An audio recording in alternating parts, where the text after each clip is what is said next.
Item ಯಾವುದೇ ಇರಲಿ try ಮಾಡಿ ಆಚಿ ಚಿಕನ್ ಮಸಾಲಾ. ಹಾಸನ ಮತ್ತು ವಿಜಯಪುರದಲ್ಲಿ ನಡೆಸಿರುವ ಸಮಾವೇಶಗಳ ಬಳಿಕ ಇವತ್ತು ರಾಜಧಾನಿ ಬೆಂಗಳೂರಿನಲ್ಲಿ ಅತಿದೊಡ್ಡ ಶಕ್ತಿ ಪ್ರದರ್ಶನಕ್ಕೆ ದಳಪತಿಗಳು ಸಿದ್ಧರಾಗ್ತಿದ್ದಾರೆ. ಕಾರಣ ಮುಂಬರುವಂತಹ ಜಿಬಿಎ ಎಲೆಕ್ಷನ್ಗೆ ಸಂಬಂಧಪಟ್ಟಂತಲೇ ಈಗಿನಿಂದಲೇ ಪಕ್ಷದಲ್ಲಿ ತಯಾರಿಗಳಾಗಬೇಕು, ಪಕ್ಷ ಸಂಘಟನೆ ಆಗಬೇಕು ಅಂತ ಅತಿ ದೊಡ್ಡ ಸಮಾವೇಶ ಮಾಡೋ ಮೂಲಕ ಅದರಲ್ಲಿ ಘಟಾನುಘಟಿ ನಾಯಕರು ಭಾಗಿಯಾಗುವ ಮೂಲಕ ಶಕ್ತಿ ಪ್ರದರ್ಶನ ಆಗಲಿದೆ. ಹಾಗಾದ್ರೆ ಬೆಂಗಳೂರಿನಲ್ಲಿ ಆಗುವ ಜೆಡಿಎಸ್ ಸಮಾವೇಶದ ತಯಾರಿ ಹೆಂಗಿದೆ, ಸಿದ್ಧತೆ ಹೆಂಗಿದೆ, ಭದ್ರತೆ ಹೇಗಿದೆ, ಜೊತೆಗೆ ಶಕ್ತಿ ಪ್ರದರ್ಶನಕ್ಕೆ ಯಾವ ರೀತಿ ತಯಾರಿಗಳಾಗಿದೆ, ಆ ಕುರಿತ ಒಂದು ರಿಪೋರ್ಟ್ ಇದೆ, ಬನ್ನಿ ನೋಡ್ಕೊಂಡು ಬರೋಣ. ಹಾಸನ ವಿಜಯಪುರ ಬಳಿಕ ಬೆಂಗಳೂರಿನಲ್ಲಿ ಜೆಡಿಎಸ್ ಸಮಾವೇಶ. ಮುಂಬರುವ 2028 ಚುನಾವಣೆಗೆ ಪಕ್ಷ ಸಂಘಟನೆ ಸಿದ್ಧತೆ. 2028ರ ಚುನಾವಣೆಗೆ ಜೆಡಿಎಸ್ ಈಗಿನಿಂದಲೇ ಪಕ್ಷ ಸಂಘಟನೆಗೆ ತಯಾರಿ ನಡೆಸಿದೆ. ಈಗಾಗಲೇ ಹಾಸನದಲ್ಲಿ ಮತ್ತು ವಿಜಯಪುರದಲ್ಲಿ ಜೆಡಿಎಸ್ ಸಮಾವೇಶ ಮಾಡಿ ಅಭೂತಪೂರ್ವ ಯಶಸ್ಸು ಬಳಿಕ ಇದೀಗ ರಾಜಧಾನಿ ಬೆಂಗಳೂರಿನಲ್ಲಿ ಜೆಡಿಎಸ್ ಬೃಹತ್ ಸಮಾವೇಶ ಮಾಡಲು ಸಕಲ ಸಿದ್ಧತೆ ಮಾಡಿಕೊಳ್ಳಲಾಗಿದೆ. ಇದೇ ವೇಳೆ ಸಮಾವೇಶಕ್ಕೂ ಮುನ್ನ ನಿಖಿಲ್ ಕುಮಾರಸ್ವಾಮಿ ಕಾರ್ಯಕರ್ತರಿಗೆ ವಿಶೇಷ ಕರೆ ಕೊಟ್ಟಿದ್ದಾರೆ. ಮುಂದಿನ ದಿನಗಳಲ್ಲಿ ಮತ್ತೊಮ್ಮೆ ಕುಮಾರಸ್ವಾಮಿ ಮುಖ್ಯಮಂತ್ರಿ ಆಗ್ತಾರೆ ಎಂದು ಭರವಸೆ ನೀಡುವ ಮೂಲಕ ಹುರಿದುಂಬಿಸಿದ್ದಾರೆ. ಯಶವಂತಪುರ ವಿಧಾನಸಭಾ ಕ್ಷೇತ್ರಕ್ಕೆ ಸೇರಿರ್ತಕ್ಕಂಥ ಕೊಮ್ಮಘಟ್ಟದಲ್ಲಿ ಇವತ್ತು ಒಂದು ದೊಡ್ಡ ಮಟ್ಟದಲ್ಲಿ ಜಾತ್ಯತೀತ ಜನತಾದಳ ಪಕ್ಷ ಬೆಂಗಳೂರು ನಗರಕ್ಕೆ ಸೀಮಿತವಾಗಿ ಒಂದು ಬೆಂಗಳೂರು ನಗರದಿಂದ ಬರ್ತಕ್ಕಂಥ ಎಲ್ಲ ಜನರಿಗೂ ಕೂಡ ವಿಶೇಷವಾಗಿ ವ್ಯವಸ್ಥೆಗಳನ್ನ ಕಲ್ಪಿಸಿಕೊಟ್ಟಿದ್ದೇವೆ.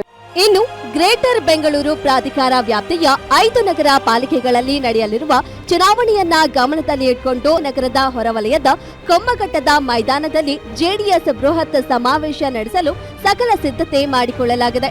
ಹಾಸನ ಹಾಗೂ ವಿಜಯಪುರದಲ್ಲಿ ನಡೆದ ಸಮಾವೇಶಗಳ ಯಶಸ್ಸಿನ ನಂತರ ಇದೀಗ ಬೆಂಗಳೂರಿನಲ್ಲೂ ಅದಕ್ಕಿಂತ ದೊಡ್ಡ ಮಟ್ಟದಲ್ಲಿ ಶಕ್ತಿ ಪ್ರದರ್ಶನ ಮಾಡುವ ಗುರಿಯನ್ನ ಪಕ್ಷ ಹೊಂದಿದೆ. ಸಮಾವೇಶಕ್ಕೆ ರಾಜ್ಯದ ಎಲ್ಲಾ ಭಾಗಗಳಿಂದ ಕಾರ್ಯಕರ್ತರು ಭಾಗವಹಿಸಲಿದ್ದಾರೆ. ಮುಂಬರುವ ಚುನಾವಣೆಗಳಿಗೆ ಇದು ದಿಕ್ಸೂಚಿಯ ಸಮಾವೇಶವಾಗಲಿದೆ ಎಂದು ನಿಖಿಲ್ ಕುಮಾರಸ್ವಾಮಿ ವಿಶ್ವಾಸ ವ್ಯಕ್ತಪಡಿಸಿದ್ರು. ಹಾಸನ ಜಿಲ್ಲೆಯಲ್ಲಿ ಸಮಾವೇಶ ಬಹಳ ದೊಡ್ಡ ಮಟ್ಟದಲ್ಲಿ ಆಗಿರ್ತಕ್ಕಂಥದ್ದು ಇಡೀ ರಾಜ್ಯದ ಜನತೆ ನೋಡಿದ್ದಾರೆ. ಜನರ ಆಶೀರ್ವಾದ ಇತ್ತು. ಜೊತೆಯಲ್ಲಿ ಕಿತ್ತೂರು ಕರ್ನಾಟಕ ಭಾಗದಲ್ಲಿ ಜನತಾದಳ ಪಕ್ಷ ಅಷ್ಟು ಪ್ರಬಲವಾಗಿಲ್ಲ ಅಂತಕ್ಕಂಥ ವಿರೋಧಿಗಳ ಕೆಲವೊಂದಷ್ಟು ಲಘುವಾದಂಥ ಹೇಳಿಕೆಗಳಿಗೂ ಕೂಡ ಆ ಭಾಗದ ಜನವೇ, ಆ ಭಾಗದ ನಮ್ಮ ಪಕ್ಷದ ನಾಯಕರ ಎಲ್ಲರೂ ಕೂಡ ಸೇರಿ ಉತ್ತರವನ್ನು ಕೊಟ್ಟಿದ್ದಾರೆ. ಈಗ ಕಲ್ಯಾಣ ಕರ್ನಾಟಕ ಇರ್ಬೋದು, ಹಳೆ ಮೈಸೂರು ಪ್ರಾಂತ್ಯ, ಮಧ್ಯ ಕರ್ನಾಟಕ ಸೇರಿದಂತೆ ಅಥವಾ ಉತ್ತರ ಕನ್ನಡವೂ ಸೇರಿದಂತೆ ಎಲ್ಲ ಕಡೆಯೂ ಕೂಡ ಈ ರೀತಿ ಸಮಾವೇಶಗಳನ್ನ ಆಯೋಜನೆ ಮಾಡಬೇಕು. 25 ವರ್ಷ ಪೂರೈಸಿರೋದ್ರಿಂದ ಪಕ್ಷ ಅಂತಕ್ಕಂಥದ್ದು ವರಿಷ್ಠರು ತೀರ್ಮಾನ ಮಾಡಿದ್ದಾರೆ. ನಾಳೆ ದಿನ ವಿಶೇಷವಾಗಿ ಬೆಂಗಳೂರು ನಗರದಲ್ಲಿ ಆಗ್ತಾ ಇರತಕ್ಕಂಥದ್ದು ಇದು ಕೇವಲ ಬೆಂಗಳೂರು ನಗರಕ್ಕೆ ಸೀಮಿತವಾಗಿರತಕ್ಕಂಥ ಸಮಾವೇಶ. ಈ ಸಮಾವೇಶದ ಮುಖ್ಯ ಉದ್ದೇಶ ಪಕ್ಷದ ಸಂಘಟನೆ ಬಲಪಡಿಸುವುದು, ಕಾರ್ಯಕರ್ತರನ್ನ ಚುನಾವಣೆಗೆ ಸಜ್ಜುಗೊಳಿಸುವುದು, ಸದಸ್ಯತ್ವ ನೋಂದಣಿ ಹೆಚ್ಚಿಸುವುದು ಹಾಗೂ ಜನಪರ ಹೋರಾಟಗಳ ರೂಪರೇಷ ತಯಾರಿಸುವುದು ಪ್ರಮುಖ ಉದ್ದೇಶವಾಗಿದೆ. ಜೊತೆಗೆ ಕಳೆದ 25 ವರ್ಷಗಳಲ್ಲಿ ಜೆಡಿಎಸ್ ನಡೆದು ಬಂದ ರಾಜಕೀಯ ಪಯಣವನ್ನ ಅವಲೋಕಿಸುವುದು ಈ ಸಮಾವೇಶದ ವಿಶೇಷವಾಗಿರಲಿದೆ. ಇದೇ ವೇಳೆ ಮೈಸೂರಿನಲ್ಲಿ ಕುಮಾರಸ್ವಾಮಿ ಮಾತನಾಡಿ, ನಾನು ಒಮ್ಮೆಯೂ ಬಹುಮತದಿಂದ ಸಿಎಂ ಆಗಿಲ್ಲ, ಮುಂದೆ ದೇವರ ಕೃಪೆ ಇದ್ದರೆ ಮುಖ್ಯಮಂತ್ರಿ ಆಗ್ತೀನಿ. ಹಿಂದೆ ನಾನು ಸಿಎಂ ಆಗಿದ್ದು ದೇವರ ಕೃಪೆಯಿಂದ ಎಂದು ತಿಳಿಸುವ ಮೂಲಕ ಮತ್ತೆ ಸಿಎಂ ಆಗುವ ಆಸೆಯನ್ನ ಕುಮಾರಸ್ವಾಮಿ ಹೊರಹಾಕಿದ್ರು. ಅದು ಭಗವಂತನ ಅನುಗ್ರಹ. ಈಗ ನಾನು 2 ಬಾರಿ ಮುಖ್ಯಮಂತ್ರಿ ಆಗಿದ್ದನು, ನಾನು ಕ್ಲಿಯರ್ ಮೆಜಾರಿಟಿ ಒಳಗೆ ಮುಖ್ಯಮಂತ್ರಿ ಆದನ. ಭಗವಂತನ ನಡೆಯಲ್ಲಿ ಬರೆದಿದ್ದ ಆಗಿದ್ದೀನಿ. ಇನ್ನೊಂದು ಬಾರಿ ಬರೀತಾನೆ ಅಂದರೆ ಆಗಬೇಕು ಅಂದರೆ ಭಗವಂತನ ಇಚ್ಛೆ, ಆಗಬೇಕು ಅಂದರೆ ಜನಗಳ ಇಚ್ಛೆ ಏನಿದೆ ನೋಡೋಣಂತೆ. ಅವ್ರಿಗೆ ಅದು ಅವ್ರ ಪಕ್ಷದ ಕಾರ್ಯಕರ್ತರಿಗೆ ಹೊಟ್ಟೆ ನೋವೇನಿದೆ, ಆ ಹೊಟ್ಟೆ ನೋವು ಪಡ್ಕೊಂಡೇ ಇರಿ ನೀವು.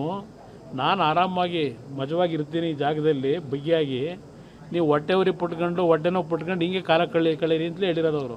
ಒಟ್ಟಾರೆ ಬೆಂಗಳೂರಿನಲ್ಲಿ ಜೆಡಿಎಸ್ ಬೃಹತ್ ಸಮಾವೇಶದ ಮೂಲಕ ಕಾಂಗ್ರೆಸ್ ವಿರುದ್ಧ ರಣಕಹಳೆ ಓದಲು ಜೆಡಿಎಸ್ ಪಕ್ಷ ಸಕಲ ಸಿದ್ಧತೆ ಮಾಡಿಕೊಳ್ಳಲಾಗಿದೆ. ಈಗಾಗಲೇ ಸಮಾವೇಶದ ಬಗ್ಗೆ ನಿಖಿಲ್ ಕುಮಾರಸ್ವಾಮಿ ಕೊಮ್ಮಘಟ್ಟದ ಮೈದಾನಕ್ಕೆ ಭೇಟಿ ನೀಡಿ ಸ್ಥಳ ಪರಿಶೀಲನೆ ನಡೆಸಿ ವ್ಯವಸ್ಥೆಗಳ ಕುರಿತು ಮುಖಂಡರ ಜೊತೆ ಚರ್ಚಿಸಿದ್ರು. ನಡೆಯುವ ಸಮಾವೇಶದ ಮೂಲಕ ಜೆಡಿಎಸ್ ಪಕ್ಷ ತನ್ನ ರಾಜಕೀಯ ಶಕ್ತಿಯನ್ನ ಮತ್ತೊಮ್ಮೆ ಪ್ರದರ್ಶಿಸಲು ಸಜ್ಜಾಗಿದೆ. Durgesh Naik, political bureau, guarantee news, Bengaluru.